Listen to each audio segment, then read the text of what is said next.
तो फैज मैं ना मैं अजान एंड आप देख रहे हो रेसल बॉक्स गाइस वेलकम सभी का एक कमबैक वीडियो के अंदर है। एंड भाई फाइनली इस चीज को 1 महीना हो चुका है, 1 महीना 15 दिन हो चुका है मेरे ख्याल से। हाँ रेसल महीने को गुजरे। एंड भाई मैंने अपने चैनल पे 1 महीना 16-17 दिन से वीडियो नहीं डाली, कोई वीडियो नहीं आई, कोई शॉर्ट नहीं आया, कुछ भी। इसके पीछे एक सिंपल सी रीजन थी भाई, मैंने कहा था कि अगर रेसल महीना मिस हो गया तो उसके बाद हो सकता है कि मैं मे भी वीडियो ना डालूं। एंड मेरा इरादा बिल्कुल पक्का था, बट यार मैंने सोचा कि जहाँ पे इतनी मेहनत की है तो मैंने इधर स्टॉप कैसे कर सकता हूँ, यानी कि मैं यार दोबारा स्टार्ट करना है, बट इस बार एक मैसिव कमबैक करूंगा मैं। तो एंड यही चीज भाई फिर मैंने कर दिखाई एंड ये वीडियो बना रहा हूँ। बाकी जो भी है एक्चुअली सिंपल रीजन ये थी कि मेरे बोर्ड एग्जाम्स हो रहे थे, जिसकी वजह से मैं वीडियो नहीं बना पा रहा था। इवेंचुअली सच बताऊं तो बोर्ड एग्जाम कब के हो चुके थे, इस बात को कोई 1 महीना हो चुका हुआ है, बट उसके बाद मेरा वीडियो बनाने का दिल ही नहीं किया क्योंकि भाई रेसलमेनिया मिस हो गया। मेरे चैनल का पहला रेसलमेनिया मिस हो गया, इसका बहुत बड़ा सेटबैक लगा मुझे। एंड मैं सच में यानी कि सोच रहा था कि यूट्यूब क्विटी कर, एंड व्यूअरशिप भी मेरे चैनल की डाउन ही जा रही थी, तो इतना भाई कोई ज्यादा सपोर्ट भी नहीं। बट जब अपना कंटेंट देखा यार इतना, यानी कि जब तक ले ही आया हूं तो फिर और ले जाने में क्या है, तो भाई फिर मैं वापस आ गया एंड आप मेरी आवाज एक और मर्तबा सुन। तो बाकी भाई इस वीडियो के अंदर जो कुछ मैंने मिस किया रेसलमेनिया से लेके क्लैश इन इटली तक सब हम कवर करते हैं इधर।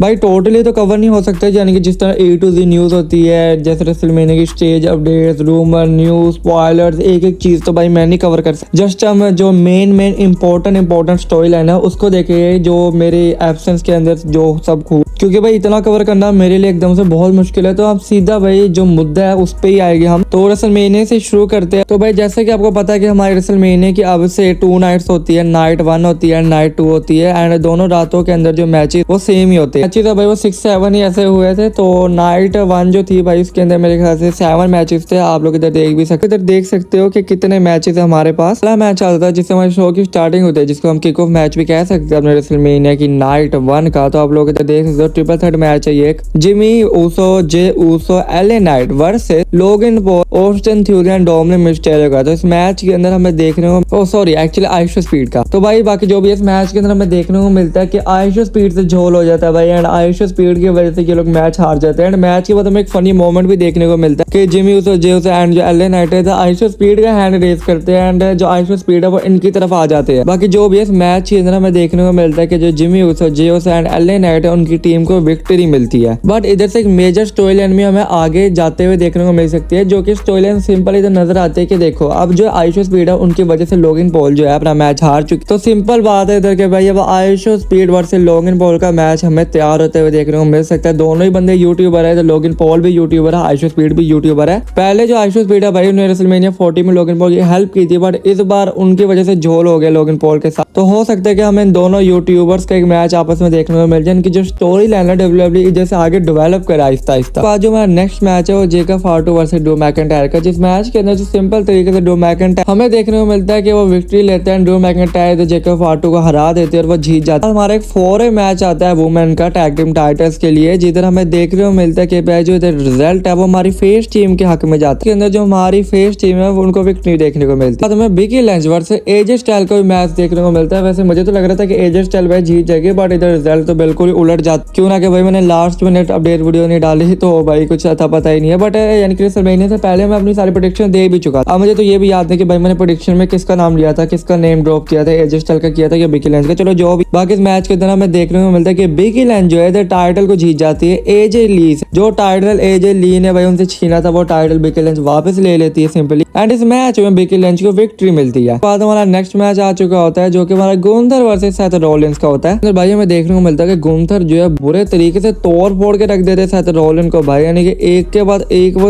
इनको इधर लगा रहे हो। एक्चुअली मैं तो गुंथर के फिनिशर का नाम भूल गया, स्लीप लॉक। हाँ स्लीप लॉक जो है भाई इधर बरसात कर देता है सेथ रॉलिंस पे, एंड आखिर में हमें यही देखने को मिलता है कि सेथ रॉलिंस इस मैच को हार जाते हैं, एंड इस मैच के अंदर गुंथर को विक्ट्री मिलती है। फाइनली हमारे नाइट 1 के रेसलमेनिया के शो का मेन इवेंट आ चुका होता है, जो कि हमारा Randy Orton the Viper versus Cody Rhodes का मैच। जिस मैच के अंदर हमें देखने को मिलता है कि रैंडी ऑर्टन भयंकर वाले हील बने होते हैं, एंड इधर पैट मैकेफी भी रैंडी ऑर्टन की तरफ होते हैं। तो मैच के अंदर एक्चुअली होता ही है कि रैंडी ऑर्टन काफी अच्छा इधर डिलीवर्स कर रहे होते हैं मूव्स वगैरह, कोडी रोड्स की तरफ से भी पूरी एफर्ट देखने को मिलती है, बट एंड में ये होता है कि भाई जो रैंडी ऑर्टन है इधर कोडी रोड से पिन नहीं करवाने वाले होते हैं, लेकिन रेफरी कोई होता नहीं। पैट मैकेफी भाई इधर खुद रेफरी बन के आ जाते हैं एंड वो काउंट करते हैं, बट उसमें किक आउट आ जाता है। अब इधर गुस्सा चढ़ चुका होता है भाई रैंडी ऑर्टन को, तो रैंडी ऑर्टन इधर क्या करते हैं भाई आरक्यू मार देते हैं पैट मैकेफी को। एंड देन इसके बाद हमें देखने को मिलता है कि इधर जो रेफरी होता है मैच खत्म होने के बाद उसको भी इधर आरक्यू मारते हैं, क्यों ना कि रैंडी ऑर्टन इस मैच को हार जाती है। कोडी रोड जैसे खड़े होते हैं भाई अपनी चैंपियनशिप, तो रैंडी ऑर्टन फिर उठता है एंड अगेन कोडी पे अटैक करते हैं एंड बहुत ब्यूटीफुल अटैक करते हैं भाई। उनको इधर जो है फंड किक मारते हैं भाई सीधा, एंड उसके बाद आरक्यू भी लगाते हैं एंड इधर कोडी रोड्स के भाई सिर से खून बह रहा होता है। एंड इसी के साथ हमें इस मैच की एंडिंग देखने को मिलती है। वैसे जीतते जो है इस मैच के अंदर कोडी है, बट भाई कोडी जीत के भी हार जाते हैं, क्यों ना कि जो रैंडी ऑर्टन ने हालत की होती है। एंड मुझे इससे यह पता चला कि रैंडी ऑर्टन भाई इतनी आसानी से तो कोडी का पीछा नहीं छोड़, जब तक वो ये टाइटल इधर कोडी से ले नहीं लेते। रेसलमेनिया की नाइट वन इसके अंदर जो कुछ भी हुआ मैंने आपको सब एक्सप्लेन किया। अब आ चुकी है रेसलमेनिया की नाइट, जो कि एक इंपॉर्टेंट नाइट होती है, संडे की रात को होती है, यानी कि मंडे को ही आप समझ सकते हो। तो सच बताऊं तो भाई इसके अंदर भी काफी मुश्किल होती है, क्योंकि भाई मंडे को लोगों ने अपने अपने कामों में निकलना होता है भाई, किसी ने अपने ऑफिस जाना है, किसी ने कहीं जाना है, तो लोगों के पास टाइम ही नहीं होता। बट भाई अमेरिका वाले तो अपना ही देखते हैं, क्योंकि अमेरिका के उधर तो संडे ही होता है एंड उधर यानी कि कोई शो शुरू होता होगा 7-8 बजे एंड खत्म होता होगा रात के 12-1 बजे, तो उनके लिए ये चीज को इतनी मैटर नहीं करती। तो बाकी हमें देखने को मिलता है कि जो हमारी नाइट 2 की स्टार्टिंग है वो एक 3-वे मैच से देखने को मिलती है, जिस मैच के अंदर जो पेंटा की टीम है उसको विक्ट्री देखने को मिलती है। एंड देन इसके बाद हमारा एक इंपॉर्टेंट मैच होता है, जो कि हमारा ब्रोक लेसनर वर्सेस ओबा फेमी का मैच होता है। क्यों ना कि ब्रोक लेसनर ने कहा था कि अगर वो इस मैच के अंदर हार जाए तो वो रिटायरमेंट ले लेंगे WWE से। मैच के अंदर हमें देखने को मिलता है कि ओबा फेमी को तोड़ फोड़ रहे होते हैं ब्रोक लेसनर, उनके साथ खिलवाड़ कर रहे होते हैं, खेल रहे होते हैं बच्चों की तरह, जैसे भाई इधर ओबा फेमी को खिलौना हो। बट भाई हमें मैच के अंदर देखने को मिलता है कि एक पॉइंट ऐसा आता है जब ओबा फेमी अपना कमबैक करता है, वो कमबैक इतना शानदार होता है कि उसकी वजह से ब्रोक लेसनर को अपना मैच हार जाना पड़ता है। हमें एंड में ये देखने को मिलता है कि भाई जो ब्रोक लेसनर वो अपने मैच को हार जाता है एंड फिर ब्रोक लेसनर भाई इधर अपने जूते उतार देते हैं, अपनी टोपी उतार देते हैं एंड ब्रोक लेसनर को देख के ये लग रहा होता है कि भाई अब तो ब्रोक लेसनर सच में रिटायर। बट इसके बारे में हम आगे जाके बात, तो बाकी जो भी इस मैच के अंदर हमें ओबा फेमी विनर देखने को मिलते हैं। बाद हमें Sami Zion versus trick William का मैच देखने को मिलता है, जिस मैच के अंदर हमें देखने को मिलता है कि जो ट्रिक विलियम है भाई उनको क्या एपिक विक्ट्री मिलती है, आराम से भाई वो सैमी ज़ायन को हरा देते हैं ये मैच। एंड सैमी ज़ायन बेचारे भाई अपनी सेटबैक में रिंग के नीचे बैठे हुए होते हैं। हमें रिया रैप्ली वर्सेस जेड कारगिल का भी मैच देखने को मिलता है, जिसके अंदर भाई हमें देखने को मिलता है कि जो रिया रैप्ली है वो हमारी न्यू अनडिस्प्यूटेड WWE चैंपियन बन चुकी है। सच बताऊं तो भाई लिव मॉर्गन के हाथ में जब चैंपियनशिप जाती है इतनी खुशी नहीं होती है, लेक्सा के हाथ में चैंपियनशिप जाती है इतनी खुशी ना, शार्लेट के हाथ में इधर चैंपियनशिप जाती है इतनी खुशी, जितनी खुशी जब रिया रैप्ली के हाथ में चैंपियनशिप को मैं देखता हूँ सच में बहुत खुशी होती है। अब ये बात नहीं है कि भाई रिया रैप्ली जो है वो देखने में अच्छी, ऐसी बात नहीं है, बट भाई उस बंदी के अंदर स्किल है, तो बात जो इधर सिंपल। जो हम सालों से देखना चाह रहे थे कि फिन बैलर का डीमन बैलर वाला गिमिक वापस है, वो चीज फाइनली फिन बैलर इस मैच के अंदर पॉसिबल कर दिखाते हैं जब वो डीमन बैलर के गिमिक के अंदर आते हैं। सच बताऊं तो भाई मेरी खुशी का इधर ठिकाना नहीं था। एक्चुअली मैंने वीडियो नहीं बनाई, बट रेसलमेनिया मैंने लाइव ही देखा। सच बताऊं तो भाई हाइप मेरी 1000 से भी ऊपर जाती है जब इधर फिन बैलर डीमन बैलर वाले कैरेक्टर में आते। सच बताऊं तो भाई तोड़ फोड़ के रख देते हैं इधर के डोमिनिक मिस्टेरियो के। मैच के अंदर में यही देखने को मिलता है कि फिन बैलर को क्या विक्ट्री मिलती, यानी कि भाई जल चीज हमें WWE कब से स्पॉइल करी थी कि एक दिन हमें फिन बैलर का भी डीमन बैलर वाला जो कैरेक्टर है गिमिक का देखने को मिलेगा। एंड फाइनली ये चीज उन्होंने रेसलमेनिया में हैपन करनी थी, क्यों ना कि बिल्कुल सही लगता है, क्योंकि रेसलमेनिया जैसी बड़ी प्लेस ही डीमन बैलर के कैरेक्टर को वापस लाने के लिए बहुत बेहतर समझी जाती है। एंड देन अब हमारा शो का मेन इवेंट आ चुका होता है, हमारे नाइट 2 रेसलमेनिया का मेन इवेंट आ चुका होता है, जो कि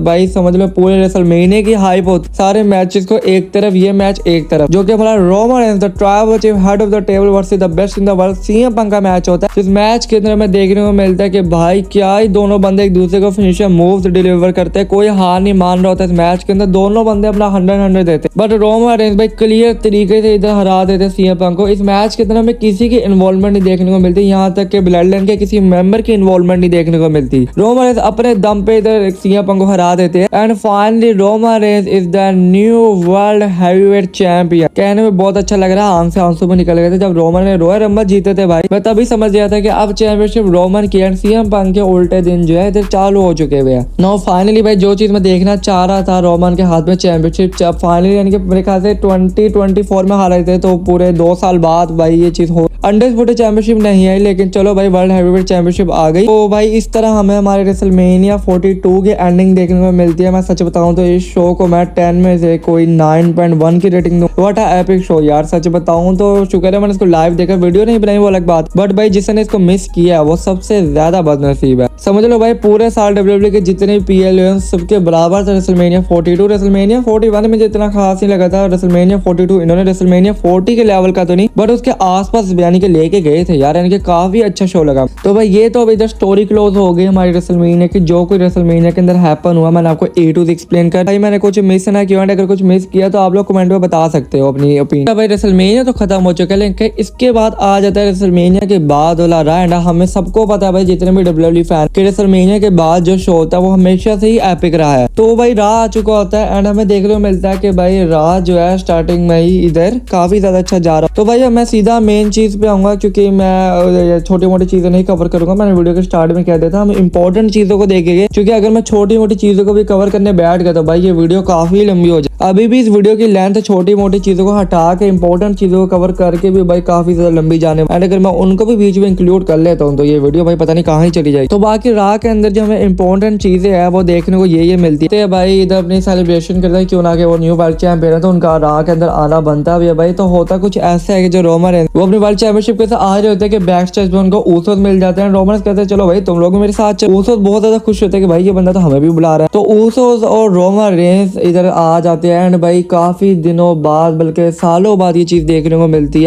वही थीम सॉन्ग रोमन रेंस का पुराना वाला हेड ऑफ द टेबल वाला, वही दोनों ऊसोस रोमन रेंस की साइड बाय साइड खड़े हुए हैं। वही रोमन रेंस के हाथ में वर्ल्ड चैंपियनशिप है, वही एटीट्यूड है, वही बस डिस्टेंस इतना है कि भाई पॉल हेमन नहीं और ना ही रोमन रेंस इस वक्त ही। लेकिन रोमन रेंस का भाई आपको पता कैरेक्टर जो है वो भी दरमियाना है, ना हिगला ना रोमन रेंस फेस है, वो अपने कैरेक्टर में रहता है। तो बाकी जो भी भाई काफी अच्छा लगता है इतने सालों बाद ये चीज देखे। रोमन रेंस आ रहे होते हैं, ऊसोस उनके साइड बाय साइड चल रहे होते हैं, रोमन रेंस के हाथ में चैंपियनशिप होती है। रोमन रेंस आते हैं, वी द वंस करते हैं एंड भाई इधर रिंग के अंदर स्टैंड टाल करते हैं, अरे स्टैंड टाल स्टेप इन करते हैं। तो रोमन रेंस जो भाई पहले पूरी क्राउड से एक्नॉलेज करवाते हैं अपने आप एंड रोमन रेंस जो भाई इधर बोल ही रहे होते कि अब आ जाता है रोमन रेंस का पहला चैलेंजर, उनकी पहली टाइटल डिफेंस ही आ चुके थे, यही जेकब फाटू आ जाता है। भाई तो जेकब फाटू का सॉन्ग सुन के कसम मुझे बहुत ही गुस्सा चला कि भाई रोमन का पहला मैच अब इसके साथ हमें देखने को मिला। भाई सिंपली तरीके से जेकब फाटू आते हैं एंड चैलेंज कर देते हैं रोमन रेंस को। वो कहते हैं कि भाई मैं भी चाहता हूँ कि मेरे बच्चे भी भाई अच्छा खाए, अच्छा पिए, अच्छे स्कूल, मैं भी चैंपियन बनूं भाई, मैं भी ट्राइबल चीफ बनूं, मेरे पास भी यानी कि अच्छी तगड़ी वाली पावर हो तेरी तरह। ऐसे से जेकब फाटू रोमन रेंस को कहते हैं। तो रोमन कहते हैं ठीक है भाई मुझे तो कोई नहीं है, तुझे मेरे साथ मैच चाहिए तो तुझे जरूर मिले। एंड ये कह के जो इधर रोमन रेंस है भाई वो निकले तो उसके साथ। तो इस राह के अंदर तो भाई हमें यही इंपॉर्टेंट चीज देखने को मिलती है एंड कुछ ज्यादा होता है। राह के अंदर हमें सिर्फ रोमन का चैलेंजर ही देखने को मिला है, जेकब फाटू, और कुछ ज्यादा इतना इंपॉर्टेंट नहीं होता है। पोले मनाते बताते इस तरह जो क्या कहते हैं ब्रॉक लेसनर रिटायर हो गया, बाकी इतना कुछ ज्यादा इंपॉर्टेंट नहीं होता है। देन इसके बाद हमें देखने को मिलता है कि स्मैकडाउन आज, तो स्मैकडाउन के अंदर हमें देखने को मिलता है कि भाई सीएम पंग आता है, कोडी रोड्स आते हैं। कोडी रोड्स की पूरी आंख सूजी होती है भाई, जिस तरह रैंडी ऑर्टन ने गंदे तरीके से पेला था, पंड किक मारी थी उनको, उस तरह से उनकी आंख सूजी। सीएम पंग भी आते तो कोडी कहते हैं अरे भाई तेरे कंधे पर तो चैंपियनशिप ही नहीं है यार, लेकिन तूने अच्छा किया, काफी स्ट्रगल की तूने मैच। सीएम पंग कहते क्या तू मुझे डिग्रेड कर रहा है कि तू दिखा रहा है कि तू चैंपियन है तो मैं नहीं हूँ चैंपियन। कोडी कहते कि भाई अरे मेरा कुछ ऐसा मतलब नहीं, मैं वैसे कह रहा हूँ कि तूने अच्छा यानी कि एफर्ट की मैच किया बट तू अपनी टाइटल को डिफेंड नहीं कर सका। तो इनके बीच में थोड़ी बहुत हमें टेंशन देखने को मिली। हमारे रेसलमेनिया के बाद वाले राउंड स्मैकडाउन में गुजर जाते हैं। इसके अंदर हमें जो इंपॉर्टेंट चीजें थी मैंने जो यानी कि ज्यादा इंपॉर्टेंट थी उसको मैंने सीधा कवर कर लिया एंड इसके बाद हमें अगला राह देखने को मिल, जिसके अंदर जो जेकब फाटू और रोमन रेंस फिर आपस में बात करने। इस बार जो जेकब फाटू अटैक करता है, रोमन रेंस भी अटैक बैक करता है, काउंटर करता है एंड इस तरह इनकी फ्यूड जारी होती है। एंड देन इसके बाद फिर स्मैकडाउन आता है तो इतना कुछ इंपॉर्टेंट इस दरमियान जा नहीं रहा होता। तो बाकी हमें रोमन रेंस और जेकब फाटू की कॉन्टैक्ट साइनिंग की देखने को मिलती है। अब इन दोनों का जो मैच है वो हमें बैकलैश के अंदर देखने को मिलने, रोमन रेंस और जेकब फाटू का मैच। तो भाई चीज मिस कर गया, एक और इंपॉर्टेंट चीज हमें इस दरमियान देखने को मिली थी कि रेसलमेनिया के बात जो रहा था रेसलमेनिया के, उसके अंदर हमें ब्राउन ब्रेकर भी देखने को मिले थे, क्यों ना कि वो भी रिटर्न कर चुके हैं। आगे साथ रोलिन को भाई वो भी निपेट लेते हैं, यानी कि अब हमें ब्राउन ब्रेकर साथ रोलिन का मैच देखने वाला था। तो अब भाई जो इधर क्या कहते हैं ब्लैक बैकलैश है वो काफी ज्यादा करीब आ चुका है एंड हमारे बैकलैश के लिए जो मैचेस इधर एडवर्टाइज उनकी लिस्ट मैं आपको बता देता हूँ। भाई इधर सबसे पहला मैच हमारा सैमी जान वर्सेस ट्रिक विलियम का था जो कि बैकलैश के लिए एडवर्टाइज। सेकंड हमारा Bron Breakker versus Seth Rollins का मैच था, ये भी हमारा बैकलैश के लिए एडवर्टाइज हो चुका था। डेलहोजन, मेज और किट विल्सन का जो कि ट्रिपल थ्रेट मैच था बैकलैश के लिए एडवर्टाइज हुआ। अच्छा वो था ईओ स्काई वर्सेस ओस्का का, और जो हमारे शो का मेन इवेंट होने वाला था वो हमारा Roman Reigns versus Jacob Fatu का था मैच, जिसके अंदर रोमन रेंस भाई अपनी पहली टाइटल को डिफेंस करने वाले थे अगेंस्ट जेकब फार्टू। तो अब करते करते भाई इधर बैकलैश आ ही जाता है। तब हमें देखने को मिलता है कि आखिर बैकलैश के अंदर क्या क्या स्टोरी आगे डेवलप होती है, क्या रिजल्ट निकलते हैं। तो ये सब भी मैं शेयर करता हूँ हम लोग, बस भाई तुम लोग जुड़े रहो मेरे साथ। पहले अपने ट्रिपल थ्रेट मैच से शुरू करते हैं, जो कि हमारा इधर मेज, डेलहोजन एंड किट विल्सन। तो इस मैच के अंदर हमें देखने को मिलता है कि डेलहोजन को विक्ट्री मिलता है। नेक्स्ट मैच आ चुका होता है, जिसके अंदर हमें देखने को मिलता है कि पॉल है की हेल्प से भाई जो सेथ रोलिंस अपने मैच को हार जाते हैं, और सॉरी पॉल हेम की हेल्प की वजह से ब्रॉन ब्रेकर अपने मैच को जीते हैं, सेथ रोलिंस हार जाते हैं। तो इस मैच के अंदर सेथ रोलिंस ब्रॉन ब्रेकर से हार जाते हैं, ब्रॉन ब्रेकर को विक्ट्री मिलती है। ईओ स्काई का भी मैच देखने को मिलता है भाई, इन दोनों की भी राइवलरी कितनी देर से चल। तो इस मैच के अंदर सिंपली तरीके से जो इधर ईओ स्काई है वो जीत जाती है ओस्का को डिफीट। बट मैच के बाद हमें इन दोनों के आपस में हैप्पी एंडिंग्स देखने को मिलती है। हमें देखने को मिलता है कि ओस्का और ईओ स्काई एक दूसरे को गले लगाते, यानी कि इसका मतलब है इनका मैच जो है वो गुड टर्म्स पे ही एंड हुआ। सैमी ज़ैन का मैच देखने को मिलता है, जहां पे ट्रिक विलियम अगेन डिफीट कर देते सैमी ज़ैन, क्यों ना कि एक रीमैच था, बट रीमैच का कोई सैमी ज़ैन को ज्यादा एडवांटेज नहीं होता क्योंकि वो अगेन हार जाते इस मैच के अंदर। एंड फाइनली भाई हमारे शो का मेन मैच, जो हमारे शो का मेन इवेंट है वो आ चुका था, और बैकलैश का मेन इवेंट आ चुका था, Roman Reigns versus the Samoan werewolf Jacob Fatu का। जिस मैच के अंदर हमें देखने को मिलता है कि जेकब फार्टू भाई काफी गंदे वाला रोमन रेंस को मारते हैं, बट भाई रोमन आखिर हमारे ट्राइबल चीफ है, हेड ऑफ द टेबल है भाई, आखिर जेकब फार्टू के ट्राइबल चीफ है। तो भाई रोमन रेंस इधर फाइनली हरा देते जेकब फार्टू को विदाउट एनी हेल्प। इधर ऊसोस नहीं आते मैच के अंदर, ना ही जेकब फार्टू की कोई हेल्प करता है, दोनों ही बंदे भाई एक दूसरे से कम्पीट करते हैं अच्छे से एंड फेयर तरीके से। इस मैच की हमें एंडिंग देखने को मिलती है रोमन रेंस की फेवर के अंदर। बट जिस तरह जेकब फार्टू ने कहा था कि वो रोमन रेंस को एक्नॉलेज करेगा, जेकब फार्टू अपनी जुबान से मुकर जाते हैं एंड रोमन रेंस पे अटैक कर देते हैं। एंड भाई मैच जीतने के बावजूद भी रोमन रेंस को वो इधर ढेर कर दे, क्योंकि जेकब फार्टू को भाई की चीज बिल्कुल भी डाइजेस्ट नहीं हो रही होती कि आखिर वो कैसे एक्नॉलेज कर सकते रोमन रेंस। बाकी इसके बाद जब रोमन रेंस बैक से जा रहे होते हैं, उनसे पूछा जाता है कि भाई जेकब फार्टू ने तो तुझे एक्नॉलेज ही नहीं। रोमन रेंस कहते हैं कि मैं उसको राह में बताऊंगा ये चीज। तो भाई अब आ चुका था हमारा राह, जो कि बैकलैश के बाद का होता है। तो इस राह के अंदर हमें देखने को कि जो स्टार्टिंग है वो इधर होती है ओबा फैमी से। ओबा फैमी क्या करते हैं भाई, वो ओपन चैलेंज दे चुके थे, क्यों ना कि ब्रोक लेसनर को रिटायर कर चुके हुए। वो कहते भाई मैं ब्रोक लेसनर को रिटायर कर चुका हूँ, तो अब कोई भी मेरे आगे नहीं टिक सकता, जिसने मुझे चैलेंज करने आना है चुपचाप इधर। तो होता है कि भाई अनएक्सपेक्टेड चीज होती है, क्राउड ने की चीज बिल्कुल भी गेस नहीं की हो सकती। आते हैं तो भाई कौन आते हैं, बीस्ट इंकाइडर ब्रोक लेसनर, फार्मर कह लो बीस्ट। बट मेरी आंखों के सामने जो बंदा था वो लेसनर था। एंड भाई सच बताऊं मैं काफी ज्यादा शौक हो गया कि भाई लेसनर तो रिटायर, बट मुझे याद है फिर भाई लेसनर तो आते लेसनर भाई तो बड़ी गंदे तरीके से F5 मारते हैं ओबा फैमिली को, बता देते कि भाई अब्बू वापस आ गए। जो इस राह के अंदर चीज थी वो ब्रोक लेसनर का वापस रिटर्न था WWE के अंदर अपनी फेक रिटायरमेंट के बाद। एंड जो दूसरी बड़ी चीज हमें देखने को मिलती है इसी सेम राह के एपिसोड, वो उसके मेन इवेंट के अंदर देखने को मिलती है, जब जेकब फार्टू रोमन एक दूसरे के आमने सामने आते हैं। एंड इस बार ये दोनों काफी हम्बल होते हैं। जेकब फार्टू कहते हैं भाई मैंने तुझे नहीं करना एक्नॉलेज, बेशक तूने मुझे मैच हरा दिया। एंड इधर काफी हमें फाइट भी देखने को मिलती है भाई, तो जेकब फार्टू ऊसस को मार रहे होते हैं, तो रोमन हेल्प करते हैं ऊसस के। एंड रोमन इधर जेकब फार्टू ने बैठ, एंड जब रोमन इधर ऊसस बैक से जा रहे होते हैं, अभी जा ही रहे होते हैं, तो तभी इधर जेकब फार्टू माइक में कहते हैं भाई अपनी फंसी हुई आवाज के साथ, पता चल रहा था कि भाई उनसे बोला भी ज्यादा, लेकिन वो कहते हैं रोमन मुझे चाहिए ट्राइबल कॉम्बैट है। इसी के साथ भाई जेकब फार्टू माइक रख दे। रोमन रेंस जो है बिल्कुल भी शौक नहीं होता। एडम पेस कहते हैं भाई इस बंदे का दिमाग खराब हो गया, तू जा रोमन तू जा कोई बात। लेकिन रोमन रेंस कहते हैं कि भाई नहीं अब मैं से मैच करूंगा, ठीक है दे दो इसको ट्राइबल को। ये चीज सुन के जेकब फार्टू के चेहरे पे एक अजीब सी खुशी आ चुकी होती है। उसे परेशान होता है कि अरे भाई तूने ये क्या कर दिया, तूने फिर से उसको मैच दे दिया, वो भी ट्राइबल कॉम्बैट। लास्ट टाइम भाई हमें 3 यानी कि ट्राइबल कॉम्बैट आप देख चुके। पहले तो भाई जियोसो के साथ था, दूसरा सोलो के साथ है, एंड अब तीसरा जेकब फार्टू के साथ हो। चून आके भाई आगे क्लैश में इटली आ रहा था, तो इसका मतलब कि क्लैश में इटली के लिए हमें इनका ट्राइबल कॉम्बैट का जो मैच है वो देखने को मिलने वाला था। हमें स्मैकडाउन के एपिसोड देखने को मिलते हैं। स्मैकडाउन के एपिसोड में बिल्कुल भी कुछ इंपॉर्टेंट बाकी करते करते भाई क्लैश में इटली आ जाता है। तो क्लैश में इटली के अंदर जो पहला मैच है वो हमें ब्रोक लेसनर वर्सेस ओबा फैमिली का देखने को मिलता है। भाई मैच के अंदर ओबा फैमिली पर काफी हैवी पड़ते हैं ब्रोक लेसनर, बट फाइनली इस बार जो ब्रोक लेसनर है वो बीट कर देते हैं ओबा फैमिली, एंड इस वाले मैच को जीत गए। वर्सेस एलए नाइट का भी मैच देखने को मिलता है, जिस मैच की विक्ट्री मिलती है। तो हमें रोमन वर्सेस जेकब फार्टू का भी मैच देखने को मिलता है, जिस मैच के अंदर भाई रोमन रेंस, यानी कि मैं खुद सोचूंगा रोमन रेंस को आप कोई नॉर्मल मैच हरा सकते हो, चैंपियनशिप वाला मैच हरा सकते हो, बट रोमन रेंस को उनके अपने ट्राइबल कॉम्बैट के मैच के अंदर हराना इम्पॉसिबल है। ये चीज जे उसो करके देख चुका है, सोलोस का देख के कर चुका है, एंड अब तो जेकब फार्टू भी हो चुका है। कल को कोई और मेंबर रहेगा जिला फार्टू, तो भाई उनको पता होना चाहिए, उनके पास एक लेसन होना चाहिए कि भाई इस बंदे को ट्राइबल कॉम्बैट के अंदर चैलेंज करना और हराना नामुमकिन। और हाँ, जिला फाटू से याद है कि भाई इस मैच के अंदर जिला फाटू के भी काफी ज्यादा हाईली चांसेस थे कि वो आए और अपने भाई की मदद करे। काफी रूमर्स फैल रहे थे, लेकिन हमेशा की तरह जिला फाटू नहीं आते भाई, वो अपना डेब्यू नहीं कर पाते इस मैच के अंदर। बाकी जो भी है रोमन इस क्लियर तरीके से again without any help Jacob फाटू को हरा देते इस मैच के अंदर। एंड इस मैच के अंदर हमें रोमन इसको विक्ट्री देखने को मिलती है। एंड इस बार जो होता है कि रोमन इस भाई जेकब फाटू को उठाते हैं and Roman and Jacob फाटू Usos भाई सारे मिलकर बैक से जाते हैं। इसका मतलब साफ साफ जाहिर होता है कि जो जेकब फाटू है वो एक्नॉलेज कर चुके हैं रोमन को as his tribal chief, as his undisputed tribal chief. आ चुका होता है इधर क्लैश इटली के बाद वाला रा के एपिसोड, जिस रा के एपिसोड के अंदर हमें देखने को मिलता है कि जो जेकब फाटू और रोमन है भाई एक दूसरे के आमने सामने खड़े होते हैं। एंड क्यों ना कि जेकब फाटू ने एक्नॉलेज करना था, तो जेकब फाटू भाई जरा उन्होंने कहा हुआ था कि मैं अपने बच्चों के सामने एक्नॉलेज करूंगा, तो इधर यही चीज करते हुए कहता है acknowledge you my tribal chief Roman Reigns. Roman के चेहरे पे खुशी होती है एंड ये कह के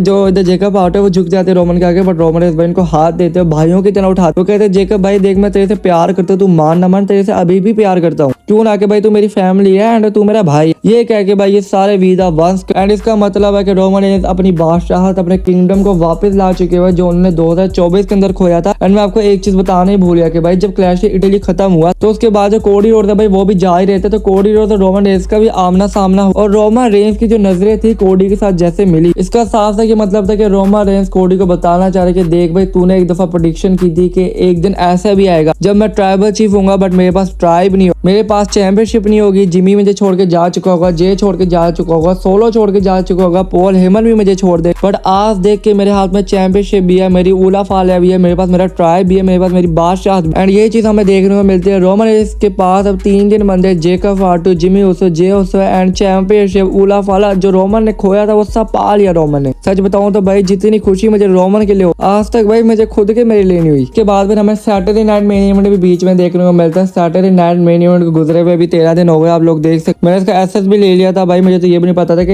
एसएनएमई भी हुआ है बीच में, तो इसको हुए भी मेरे ख्याल से 14-15 दिन हो चुके हुए। तो आप लोग देख सकते हो कि इसके अंदर भी हमें मल्टीपल मैचेस देखने को मिले, बट जो मेन मैच इस पूरे सैटरडे नाइट मेन इवेंट के अंदर हमें देखने को मिला वो ओवा फैमी वर्सेस कोडी रोड्स का था। एंड भाई आपके ओवररेटेड कोडी रोड्स ने जीतना था, ये तो साफ साफ हम सबको पता। इस मैच के अंदर ड्रू मैकेंडायर आते हैं बट कोडी का बेड़ा एक करने, लेकिन ओवा फैमी भाई उनको निपटा देता है। ओवा फैमी नहीं चाहते कि किसी की हेल्प लेके इधर कोडी को, बाकी जो भी है कोडी रोड्स हमेशा की तरह जीत जाते हैं इस मैच के अंदर। एंड इनका जो एंडिंग है मैच की वो गुड टर्म्स पे। और भाई आप स्मैकडाउन के भी एपिसोड गुजर चुके हैं, बट मैं उसको एक्सप्लेन ही अभी कर सकता क्योंकि अभी मुझे स्मैकडाउन के बारे में इतना आइडिया नहीं है। एंड सच बताओ तो इस बार मेरा स्मैकडाउन के अंदर कोई इतना ज्यादा इंटरेस्ट जस्ट रैंडी और कोडी की स्टोरी लाइन है उसमें ज्यादा इंटरेस्ट है। एंड बाकी स्टोरी लाइन तो आपको पता ही भाई आगे पीछे होती है, इतना कुछ ज्यादा इंपॉर्टेंट नहीं। बाकी ये थे कमबैक वीडियो, आई थिंक भाई मैंने सब टोटली थोड़ा बहुत कवर कर ही लिया होगा 60%। एंड 40% वो जो छोटी छोटी चीजें थी भाई मुझे पता है कि वो रह गई काफी, लेकिन अगर कुछ रहता हो तो प्लीज जरा बता देना कमेंट के। एंड भाई इस बार कमबैक किया तो मुझे आप लोगों के सपोर्ट की जरूरत है, सिंपली तरीके से तगड़े वाले सपोर्ट की जरूरत है, ताकि इसी तरह के जो काम है भाई वीडियोस है कंटिन्यू रख पाए एंड आप लोगों को मैं एंटरटेन करूँ एंड आप लोग मेरे से एंटरटेन हो पाओ। बाकी जो भी भाई आज से शॉर्ट भी आपको देखने को मिलेंगे एंड जो न्यूज अपडेट वीडियो भाई वो जरा आहिस्ता आहिस्ता देखने को मिलेगी, क्योंकि अभी मैं इतना स्टेबल नहीं, वो आपको आहिस्ता आहिस्ता देखने को मिलेगी। बट ओवरऑल जो स्टोरी लाइन है वो मैं आपको एक्सप्लेन करी एंड शॉर्ट्स जो भाई वो आपको ज्यादा देखने को मिलेगा। हो सकता है एक दिन में आपको 5 या 6 शॉर्ट्स देखने को। बाकी जो भी भाई फाइनली आई एम बैक। तो बस भाई यही कुछ था, तो अब मिलते हैं नेक्स्ट वीडियो में, अभी के लिए टाटा।